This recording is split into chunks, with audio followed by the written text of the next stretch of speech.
જય માતાજી. અન્નપૂર્ણા રસોઈ ઘરમાં આપનું સ્વાગત છે. આજે આપણે બનાવશું હાથેલો ગુંદ, જે આપણે દૂધમાં કરીએ છીએ. એના માટે આપણે વસ્તુ લીધી છે. આ 700 ગ્રામ દૂધ છે, 250 ગ્રામ ઘી છે, 100 ગ્રામ કાજુ બદામ 2 પીસ કરી લીધા છે આપણે પાવડર, 100 ગ્રામ ગુંદ છે, 100 ગ્રામ ખાંડ છે, આ 2 ચમચી ખસખસ છે, આ ગંઠોડાનો પાવડર છે 50 ગ્રામ, 50 ગ્રામ 32 જેવું છે, અને આ 60-70 ગ્રામ જેવું કોપરાનું છીણ છે, અને આ ઇલાયચી જાયફળનો પાવડર છે. તો આપણે આમાં ગેસ લગાવીશું અને આપણે કઢાઈ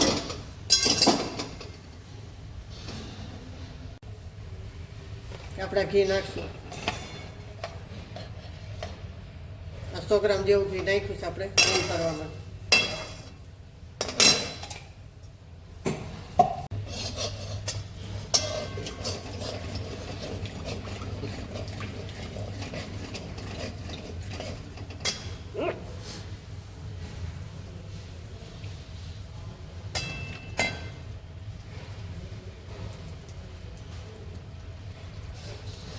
આ ગુંદ નાખી દઈશું આપણે બધું.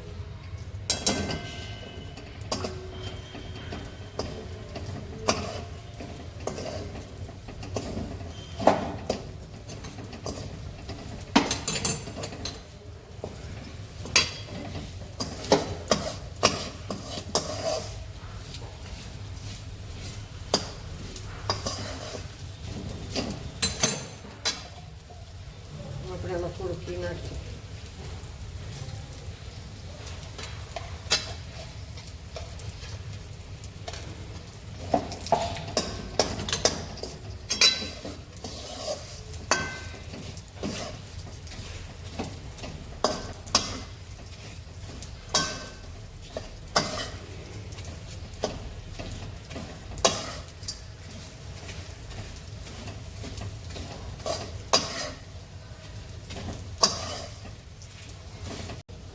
હવે એમાં આપણે દૂધ નાખી દઈશું. આ દૂધ બધું બારવાનું ઘાટું થઈ જાય ત્યાં સુધી આપણે કરવાનું. આ ગુંદ બધો ઓગળી જાય.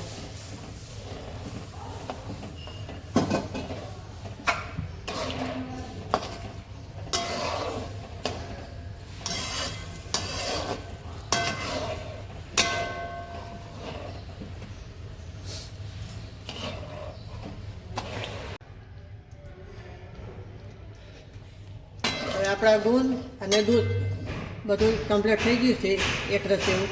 અને વાર તો લાગે 15-20 મિનિટ જેવું, તો 20-25 મિનિટ જેવું થાય દૂધ બળતા, કારણ કે દૂધ હોય જેટલું દૂધ હોય એટલી વાર લાગે. હવે આપણે એમાં ખાંડ નાખી દઈશું.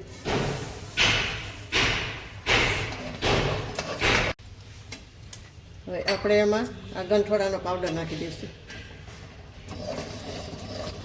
આપણે કમ્પ્લીટ થઈ ગયું છે.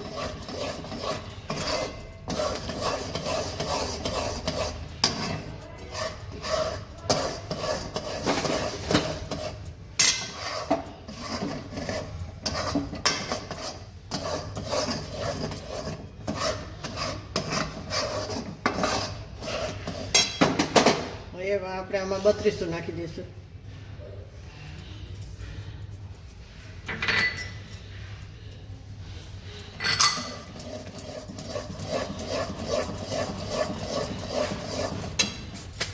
એમાં આપણે હવે કાજુ બદામનો ભૂકો જે કરીને રાખ્યો છે, આ કરીને રાખો તો બહુ વાર ના લાગે. નકર બધું કરવા ગઈ તો 1 કલાક જેવું તો થાય જ આમાં.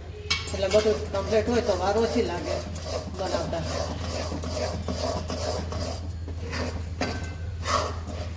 હવે આપણે કોપરાનો ભૂકો નાખી દઈશું. આ ઘરનું છે, ઓલું જે આપણે નારિયેળનું બનાવીએ છીએ એટલે ચાલુ થાય નથી, એટલે આવું કોપરું લાગે છે.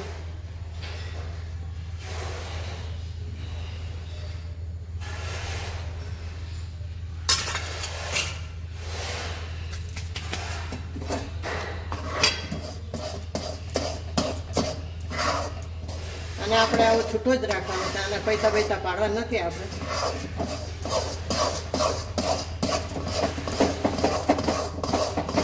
ખેડોને તો બહુ જ સારું થાય. એકદમ ગુણ આને આથેલો ગુણ કહેવાય અને આ દૂધમાં શેકેલોય કહેવાય.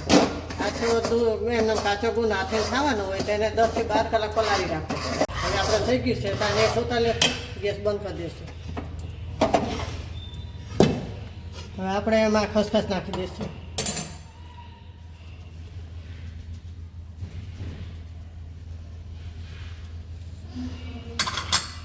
આ ઇલાયચી ને જાયફળનો પાવડર નાખી દઈશું.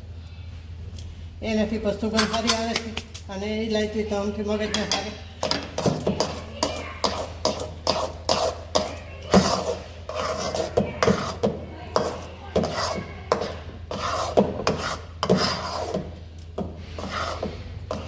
સુગંધ સરસ સારી રહેશે. હવે આપણે એને સોલ કરશું.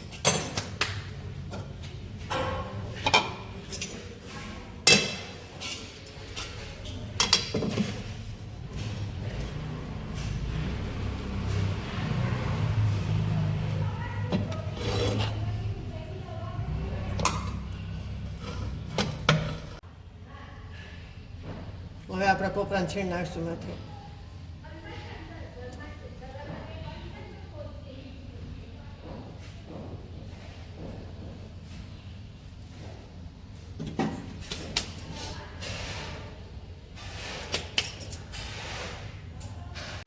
તો આપણે તૈયાર છે હાથેલો ગુણ.